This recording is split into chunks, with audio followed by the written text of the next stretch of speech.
We're going to look at pre-soldering a design onto a sheet of metal. This could be the top of a box, this could be a small belt buckle, it could be a pin, it could be a number of things. We have a piece of brass here that's kind of gnarly, it's it's not very flat, and then we have a test piece that Leanna has done, and we're just going to use this as a motif to put on top of this brass. First of all that we need to do is to come in and take the brass and make it flat using the anvil here. And when I do this, it's going to add some more stress into it. And that stress, when it's heated, is going to want to release. So what we want to do with this is get it as flat as we can right now, and then we're going to anneal that.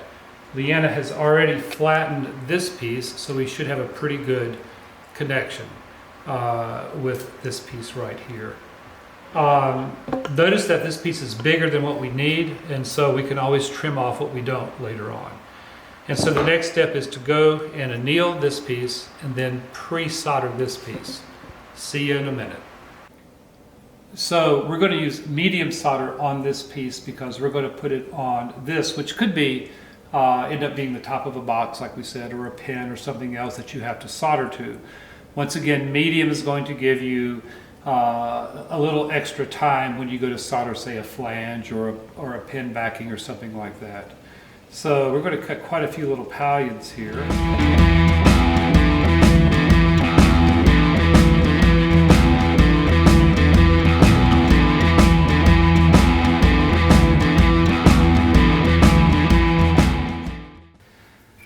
And what we'll do is, since we have to heat our brass up, and we're going to anneal it, right, to take out the stress, so that it's going to lay flat as possible when we go to solder our piece on. You recall that we want to, I don't want that one, that we're going to let it air cool so that it will be annealed. Of course, with copper, you don't have to do that.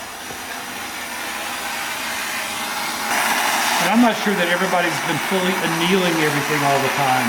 You definitely want to get this thing to a dull red, not the bright red of copper, but hopefully you can see that there's a dull red there, and try to get it free of shadows and all red at one time. That's great. Okay, and now we're going to get the designed piece here, the piece for the top, and make sure we have enough flux on it.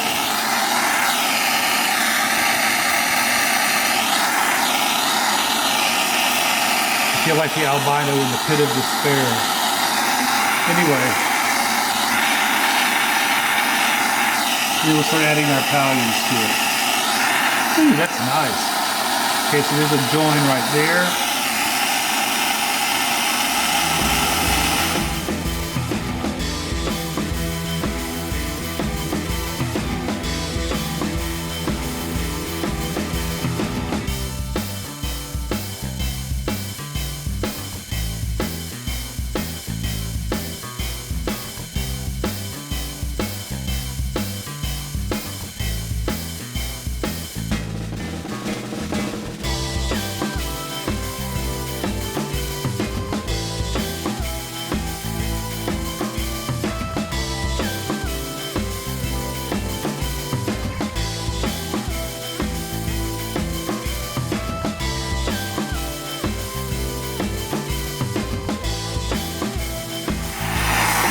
So we want to heat it up. You can see it turns to balls, and then it starts to flow. And you don't want to just leave the torch on here because there's flux everywhere that goes around it. It will want to go around the front of this, and it's not silver, so I don't want that to happen. Also, you might want to move this before it has a chance for the flux to solidify and then stick to the piece. So we can to the soldering block. So this one we can go ahead and quench immediately, which will speed up the removal of the vitrified flux. Okay, so yes, these are steel tweezers, and I'm not going to make contact with the acid because, of course, that will copper plate everything. Just put it in there, and then let's see. The brass is still a little bit hot, so you can just do like the iron test here.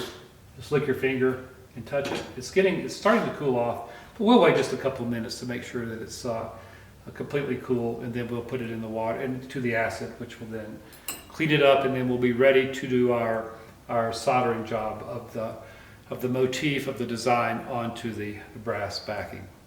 So I've got the back of the design. You can see the solder on here. I do have a couple of places, like right over here, that I'm a little concerned about. I think I might cut another piece and put it underneath it. But for the most part, I have it pretty well distributed throughout, and I think it's going to be enough for the capillary action to work. All right. I did get a little bit coming here, but if any kind of cleanup, I would wait till the end because I may get some more solder that comes up later. On this piece, I don't know if you can see the sheen. There's the ripples there. There's still a little bit of uneven surface, so I'm going to try to hit it lightly with a leather mallet. And by the way, we did hit this with some steel wool after it came out. So we're going to take this. I'm going to hit it with the acid real quickly.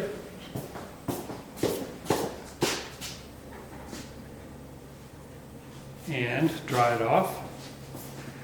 And you know, possibly we should, since I'm going to put it over here toward one end, toward the square, toward one end right here, we could take off the rest of the brass because it's going to serve as a heat sink, but it also gives me a target to hit with the torch. So now I'm going to come in and place some flux right here on the side where I'm going. Okay. That's probably enough to take care of the top as well, but what the heck, we'll just go ahead and put a little bit here too.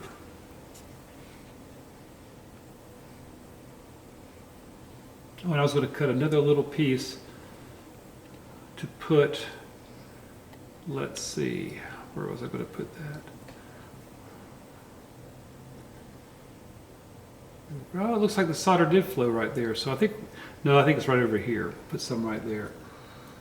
Okay, before I do that, so I'll cut this little tiny piece. I don't normally do this. If I was taking a little more time, I would just add it to that and then clean it up. But I'll take a little piece right here.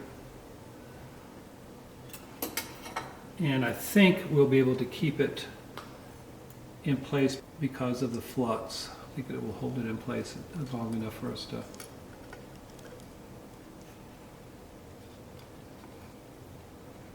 get it here. You want to think about orientation of your design. Again, if you've got something going on the back, you want to make sure that you're taking that into consideration as well. Okay, so I'm going to put that there. I'm going to have a steel rod handy in case I need to move it around some, because oftentimes the flux will, this is a fairly light piece, and the flux will cause it to move as the water boils out. Now remember, what do you need for solder? You need clean metal, you need tight seams, and you need even heat. Clearly, this is a lot more metal than this. So I'm going to really have to heat this up and then hit around the corners here so that we have enough of a heat reservoir to melt the solder that's on the top piece of copper there on the design.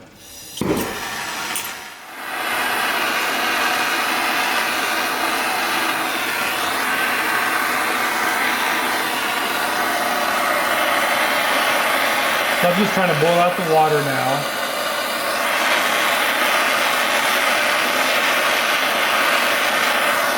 And I can maybe move this down just a little bit.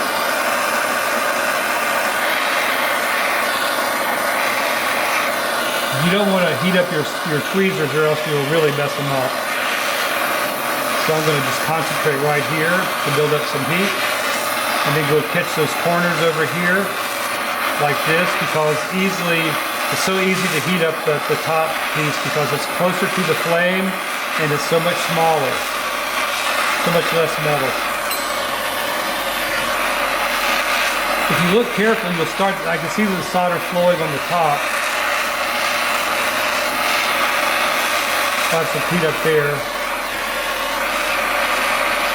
Sometimes just a little pressure will help there, push things down. I am getting dangerously close in terms of high metal. hot metal here. It's still got a ways to go to melt it.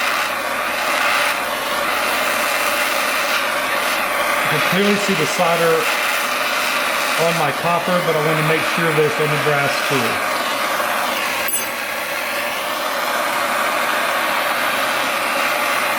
And sometimes I can push out the flux and see if there's any solder underneath it, and I can see some. But if I didn't get it, what I can always do is go ahead and clean this up, put it in the acid, clean it up, take it out, and see if I have any gaps. And if I do, if I don't feel like there's any solder that's come up and is kind of built up underneath it and preventing it from touching, I'll just take it and lightly tap it with my leather mallet to push it down. Sometimes I will use a planishing hammer, one of the flat face or slightly domed hammers over there to tap some things down as well. But remember, that will leave hammer marks, which you may or may not want. All right, so we're going to put this in the acid and we'll come back later and take a look at it.